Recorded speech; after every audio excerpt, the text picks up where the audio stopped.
விழா தலைவர் அவர்களே, தாய்மார்களே, பெரியோர்களே, நண்பர்களே, உங்களிடமிருந்து சிறு சேமிப்புக்கு நிதி தேடுவதற்காக நான் வந்திருக்கின்றேன்.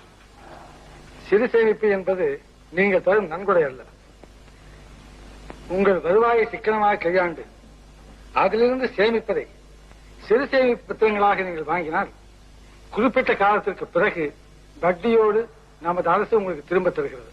நீங்கள் தருவது 10 50 இருந்தாலும் பல்லாயிரக்கணக்கானவர்கள் ஒன்று சேர்ந்து கொடுப்பதால் சிறு துளி பெருவெள்ளமாக மாறுவது போல் சிறு தொகை பல கோடியாக பெருக்கெடுத்து நாட்டுக்கு நன்மை பயக்கத்தக்க நல்ல திட்டங்களாக உருவாகும்.